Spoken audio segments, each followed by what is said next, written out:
Bonjour et bienvenue sur cette autre vidéo. Je suis Monsieur Tsano. Je souhaite vous parler aujourd'hui de la fête du travail qui aura lieu demain, 1er mai 2023,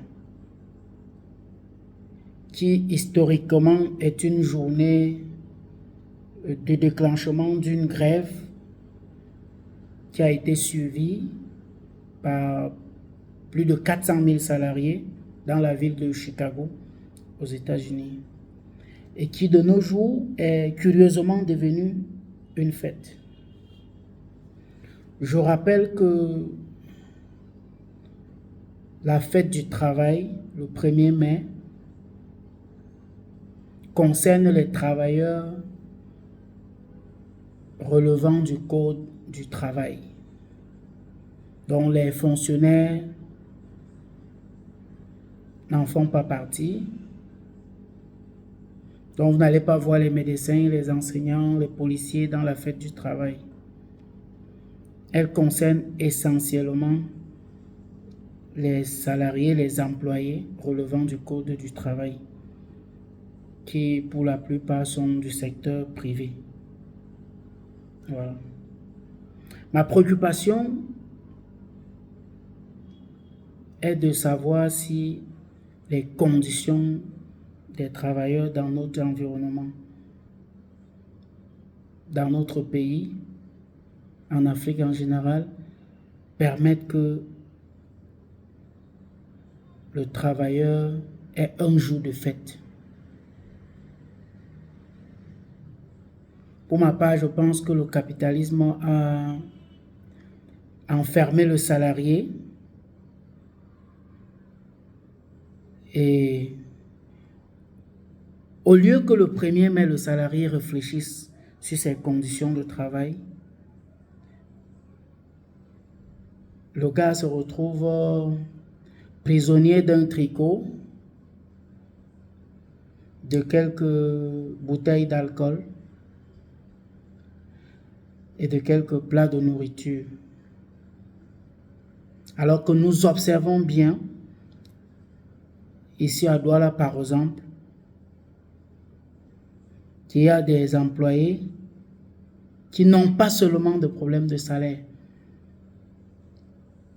Or, cette date peut être bien exploitée par les salariés pour améliorer leurs conditions de travail. C'est mon avis. Et malheureusement, j'observe que les salariés, pour l'essentiel, mettent les patrons sous pression pour l'impression des tricots, pour la distribution des autres gadgets que les employés se permettent même de se discuter entre eux. Donc, je pense que ce n'est pas la fête des patrons, parce que dans la plupart des cas, les patrons ne se plaignent pas de leurs conditions de travail. Dans tous les cas, c'est eux qui fixent les règles et en fonction de la rentabilité de l'entreprise, qui décident d'un certain nombre de conditions.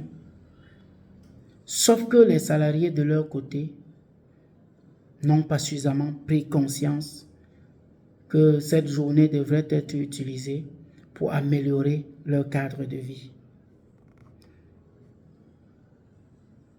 Je veux demander aux salariés d'utiliser plutôt cette journée pour demander aux employeurs d'améliorer leurs conditions de vie.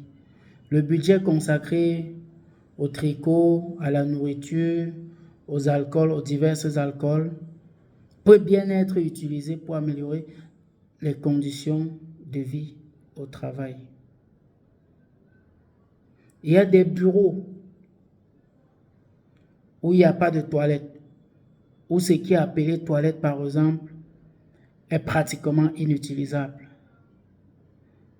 Ce qui sur le plan du confort et de la santé des employés est un véritable problème. L'aménagement ou le réaménagement ne coûterait pas plus cher que l'impression des tricots, le financement de la nourriture et de tout ce qu'on fait ce 1er mai. Par contre,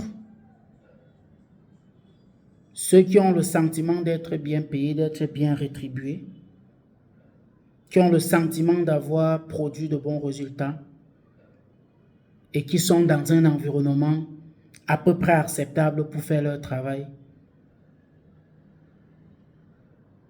peuvent tout à fait, à mon avis, décider de faire la fête.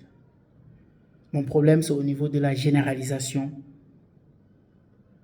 de cette fête qui fait que même ceux qui ont de gros soucis, ceux qui devraient normalement se plaindre, finalement, se retrouvent prisonniers des bagarres autour des tricots, autour des bouteilles d'alcool et autres articulations qui se sont imposées pour ces premiers mais qui se succèdent et se ressemblent désormais. Bonne fête pour ceux qui sont en train de fêter et j'encourage les employés, les salariés pour l'essentiel à travailler pour l'amélioration de leurs conditions de vie. Merci.